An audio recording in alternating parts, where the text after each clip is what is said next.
Gough Island lies isolated in the South Atlantic, nearly 2,700 kilometers from the nearest inhabited land, Tristan da Cunha.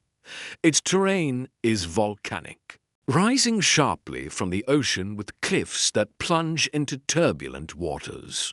Dense vegetation blankets the slopes. Ferns, mosses, and low shrubs dominate, while steep ridges and rocky outcrops break the continuity of the island's surface. The climate is harsh and unpredictable. Strong westerly winds sweep across the island, carrying salt spray and cold moisture. Fog drifts unpredictably, reducing visibility and blending horizon and ocean. Rainfall is frequent, soaking the soil and leaving the air heavy and damp. Temperatures are cool year-round, rarely exceeding temperate ranges, and storms can arrive without warning. The island is uninhabited. Sound carries only from wind and waves, broken occasionally by seabirds. Wildlife exists, primarily seabird colonies and occasional seals along the shore, but human presence is nearly non-existent. The remoteness and the constant influence of weather establish a quiet, neutral backdrop. Here, the land feels indifferent. Isolation is immediate. No paths, settlements, or signs of human life appear. The stage is set for endurance.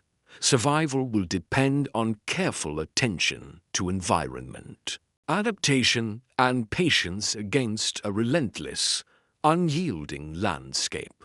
The men stranded on Gough Island in 1821 were part of an American sealing crew, experienced in maritime life and accustomed to long voyages in the South Atlantic. Their journey originated from ports along the eastern United States, where sealing had become a profitable, if dangerous, enterprise. The crew consisted of sailors ranging in age, from late teens to their 40s. Most had prior experience with open sea navigation, hunting seals, and enduring isolated stretches of ocean. Though none had faced the extreme isolation of a remote subantarctic island, the purpose of their voyage was practical: the harvest of seal oil and pelts to supply international markets. Ships would travel seasonally, charting known seal colonies. Along remote islands, Gough Island, though charted, was a difficult stop. Its rugged cliffs, unpredictable weather, and lack of safe harbors meant few vessels lingered, and any unplanned delay could quickly become perilous. The crew had standard provisions for months at sea-dried meats, salted fish, hardtack, and barrels of water. Clothing included heavy wool garments, canvas trousers, and leather boots, suitable for damp conditions aboard a ship, but ill-prepared for long-term exposure on land. Without shelter, tools consisted of knives, hatchets, rudimentary fishing gear, and ropes, adequate for shipboard maintenance and basic hunting, but not designed for survival in a harsh, uninhabited environment. Before their stranding, daily life aboard the ship was structured. The captain maintained a strict hierarchy, ensuring the crew performed navigation, cargo handling, and lookout duties. Decisions were made quickly when storms approached, and each sailor relied on both training and instinct to manage the demands of open ocean travel. The men's collective skills offered a foundation for survival, but they were insufficient for prolonged isolation on Gough Island. They understood the mechanics of hunting seals and fishing, but the island's dense vegetation, steep cliffs, and constant weather extremes introduced unknown challenges. Water sources were unpredictable, and while the land provided some food, it was limited and required effort to access. Their motivation was immediate. Successful sealing depended on skill, and personal survival now demanded adaptability beyond maritime training. Each man carried knowledge of rationing, basic navigation, and hunting. Yet the environment of Gough Island imposed conditions they had never encountered. Success or failure would hinge on endurance, cooperation, and methodical planning in a location where help was months or years away. The context emphasizes the fragility of preparation. These men were competent, experienced, and disciplined. Yet their situation placed them in a setting where human skill alone could not guarantee safety. The stage for survival was set not by chance, but by the intersection of environment, isolation, and human endeavor. The moment isolation became inevitable occurred shortly after the crew attempted to land on Gough Island's rocky shoreline. Strong southwesterly winds drove waves against the cliffs, making the approach treacherous. The ship, designed for open sea travel rather than maneuvering near jagged rocks, struck submerged reefs. The hull was breached, forcing the men to abandon the vessel quickly. Lifeboats were deployed, but the turbulent surf destroyed or swept away many of them dot by dawn. Portions of the ship remained partially afloat, but the majority of supplies and personal possessions were lost to the sea. The men were scattered along the cliffs and boulder-strewn beaches, exhausted, cold, and wet from hours spent in violent waves. Injuries were minor in most cases, yet cumulative fatigue and exposure already weakened their capacity for sustained effort. It was immediately clear that return to the ship was impossible. The high tide and strong currents rendered any salvage attempt dangerous, and the wind-driven waves continued to batter the shoreline. The realization sank in. The men could not rely on rescue from the vessel. Gough Island itself, remote and uninhabited, offered no immediate refuge. This moment marked the transition from maritime crisis to prolonged terrestrial survival. The familiar routines of shipboard life navigation, cargo management, hierarchy were replaced by the immediate demands of shelter, food, and warmth. The environment dictated the terms. Every movement, every choice carried tangible risk. A misstep on wet rocks could result in serious injury. A failed attempt at foraging could deplete scarce energy, and exposure to constant cold threatened hypothermia.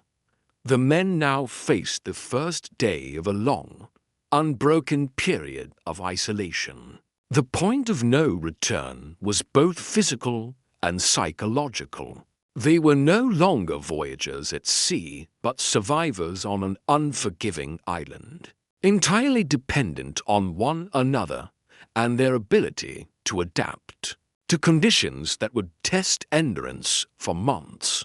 Once the immediate danger of the wreck had passed, the men focused on establishing a methodical approach to survival. Gough Island's terrain was unforgiving.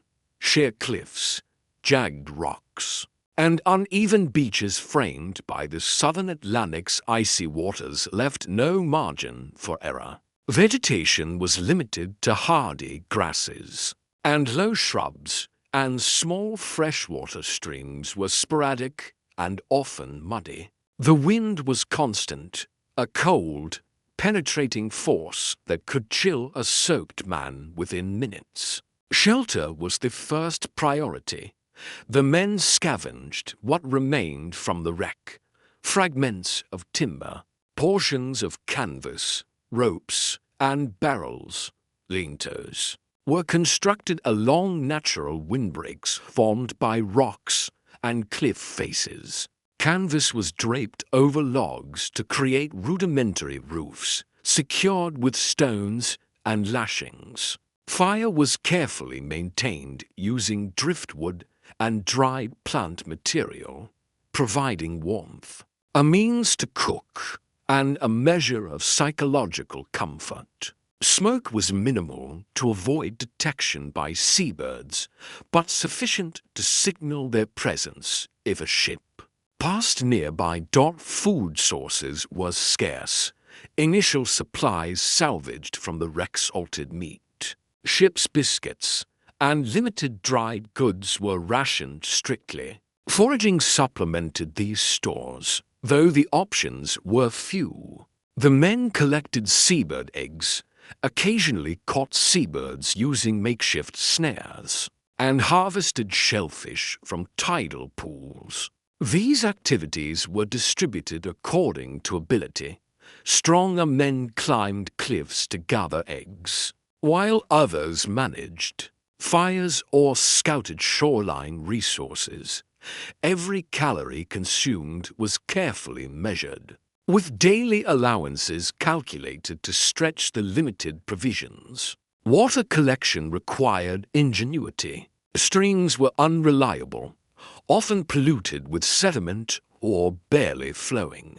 The men dug shallow pits to capture filtered runoff from rainfall, and used canvas to funnel rainwater into containers. Each source was checked and rotated to maintain supply, and drinking salt water was strictly avoided. Hydration became a constant, measured concern. Even minor neglect could result in dizziness or severe fatigue. Daily routines became the backbone of survival. Mornings began with inspection of shelters and fire, followed by assigned foraging or maintenance tasks. Afternoons were spent cooking, repairing structures, and redistributing provisions. Evenings included tending to minor injuries and ensuring fire safety overnight. Every task was deliberate, performed with attention to conserving energy while maximizing results. The crew quickly realized that survival depended not only on strength, but on precision, patience, and observation. Physical strain was constant. Traversing rocky terrain with minimal footwear and heavy clothing caused blisters, sprains, and cuts. Hypothermia was a continuous risk during wet, windy conditions. Wounds were treated as carefully as possible, cleaned with filtered water, covered with fragments of canvas or cloth, and monitored daily. Foot care was prioritized. Immobilization due to infection or frostbite could threaten the survival of the entire group. Mental resilience was equally critical. The monotony of the island, the sound of constant wind, and the absence of human contact beyond the small group created psychological pressure. The men coped by maintaining routines, tracking progress in small ways, and dividing tasks to foster a sense of purpose.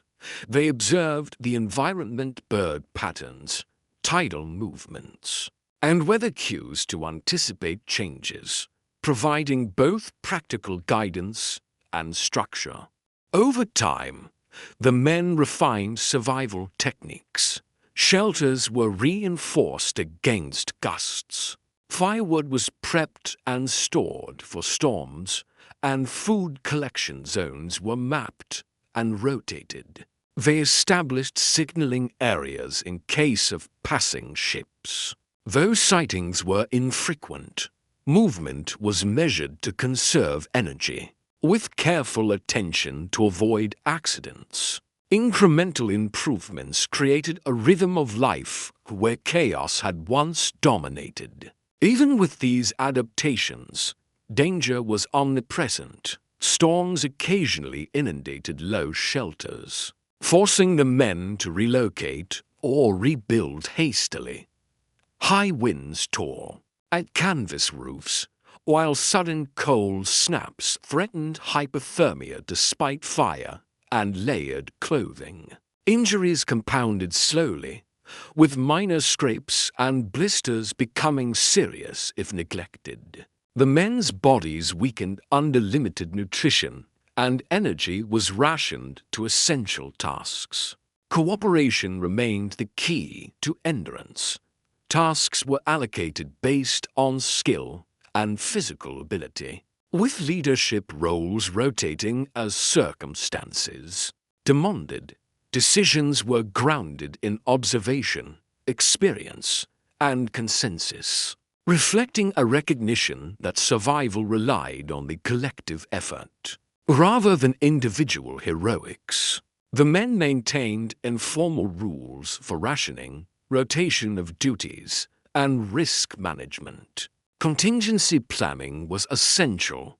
Shelters had multiple exits. Food caches were dispersed to avoid total loss, and secondary water sources were identified. In case primary supplies failed, these preparations were not luxuries but necessities, reflecting a clear understanding of the environment's unpredictability. Every decision, from rationing to shelter placement, was guided by necessity rather than convenience. Weeks passed under this disciplined structure. The crew experienced gradual stabilization. Shelters remained intact. Fire was maintained consistently, and food and water collection became routine. Weight loss and fatigue persisted, but the men avoided critical injury or dehydration. The initial shock of the shipwreck and sudden isolation had been replaced by a disciplined pattern of adaptation. Despite progress, the environment continued to test limits. Torrential rains flooded portions of the camp, forcing shelter repairs and movement of provisions. Storms uprooted small plants and covered tidal pools, complicating foraging. Wind remained constant, driving cold into wet clothing and making movement exhausting. Each day required careful attention to balance effort with available energy. Incremental gains provided psychological reinforcement. A newly repaired shelter, a successful collection of eggs, or a fire that endured through a storm offered tangible reassurance of survival. These small victories, though modest, validated the crew's methodical approach and reinforced cohesion. Survival was measured not in dramatic success, but in continuity, waking each day with resources and shelter intact. By the end of this phase, the men had established a functional survival system. Daily routines were fixed, responsibilities clearly distributed, and incremental knowledge of the island accumulated. Fire, shelter, and food were no longer precarious, but managed with consistent discipline. The physical and psychological toll remained. Yet careful adaptation had created the possibility of enduring beyond the first critical month. As the weeks turned into months, the cumulative effects of prolonged exposure and scarcity began to weigh heavily on the men. Their bodies, already weakened by limited calories and constant physical exertion, showed visible signs of deterioration. Weight loss became pronounced, cheeks hollowed, skin took on a sallow tone, and muscles weakened. Even routine tasks, climbing over jagged rocks to collect eggs, or hauling driftwood required extraordinary effort. Blisters and scrapes became persistent wounds, and minor injuries slowed movement and increased vulnerability. Nutrition remained marginal. Salted meat and ship's biscuits dwindled steadily, supplemented inconsistently by eggs, seabirds, and shellfish. Foraging became more laborious as the most accessible resources were depleted. The men's caloric intake failed to match energy expenditure, and exhaustion deepened. Cold intensified the effects of scarcity. Each gust of wind cut into their limited body reserves, amplifying fatigue and discomfort. Storms added further strain. Torrential rains periodically flooded shelters and washed away carefully stored supplies. High winds tore at the remaining canvas and weakened structures, forcing hurried repairs. Sleep was shallow and intermittent, interrupted by the sound of surf, gusting wind, and the fear of collapsing shelters. Mental strain mirrored the physical. Monotony, hunger, and isolation pressed steadily, causing frustration, occasional conflict, and a pervasive sense of vulnerability. Time began to blur. Days and nights merged into an indistinct rhythm, marked by laborious survival tasks rather than light or weather. Repeatedly traversing familiar paths for food and water made landmarks, both familiar and confining. Anxiety became constant. Each misstep, each lost food cache, each injured foot heightened the sense of risk. Psychological pressure was compounded by the realization that escape was impossible. The isolation of Gough Island offered no immediate relief. Losses, both subtle and irreversible, became part of daily life. Some crew members' health declined faster, requiring redistribution of responsibilities. Accidents, slips, and minor injuries increasingly threatened survival. The threat of hypothermia or infection became tangible. Despite careful adaptation, the environment remained indifferent, and the margin between subsistence and catastrophe narrowed steadily. Even within these conditions, moments of small resilience emerged. A successful egg collection, a fire that endured through a storm, or a repaired shelter offered temporary reprieve and reinforced the importance of methodical effort. Yet these victories were tempered by the omnipresence of risk. Survival was a continuous, measured struggle rather than a series of triumphs. After enduring months of isolation, the first tangible signs of rescue finally appeared. Faint sounds of distant voices carried across the wind, and thin columns of smoke hinted at human presence on distant cliffs. The men approached cautiously, aware that any interaction would require composure and readiness. Their weakened state demanded careful movement, and every step over slippery rocks was deliberate, minimizing further injury. When rescuers reached the stranded sealers, the encounter was quiet and measured. Observers documented the group visibly exhausted, but intact, capable of limited movement with assistance. No dramatics or celebration marked the reunion. The focus remained on practical survival. Immediate aid included nourishment, fresh water, and medical attention for cuts, bruises, and early signs of malnutrition. The men's clothing, tattered and soaked, was replaced gradually, and exposure-related ailments were treated cautiously to avoid shock. Guided off the island, the descent required constant attention. Paths were selected to avoid unstable terrain and rapid surf, allowing each survivor to participate in movement at a sustainable pace. The process highlighted the slow, deliberate nature of recovery. Safety was achieved through careful planning and collective effort rather than speed. Arrival at a nearby settlement provided structured support. Meals were rationed to gradually restore strength, and basic hygiene and wound care began under the supervision of local caregivers. Weight and stamina improved slowly, reflecting the cumulative effects of prolonged starvation and exposure. Psychological strain remained apparent.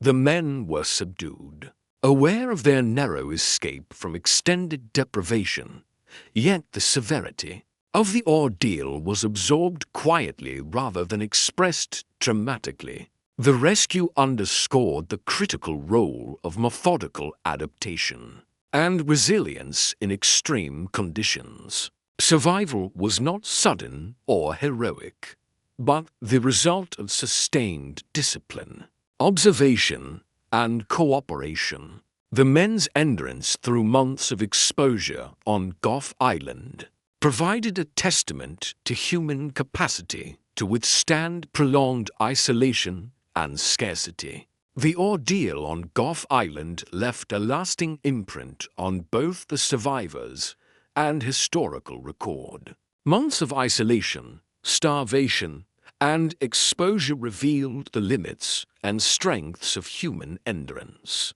The men's survival was rooted in disciplined routines, careful observation of the environment, and collective effort principles that proved more decisive than luck or sudden heroics. Historically, this event illustrates the perils faced by early sealers in remote southern oceans and the challenges of survival in extreme isolation. The island remained unchanged, indifferent to human suffering. Yet it became a stage for the demonstration of patience, resilience, and adaptation under relentless conditions. The story closes quietly.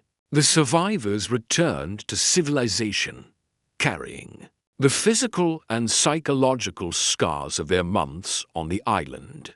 Their experience serves as a measured example of human endurance, showing that survival is often the outcome of consistent, deliberate action rather than dramatic moments.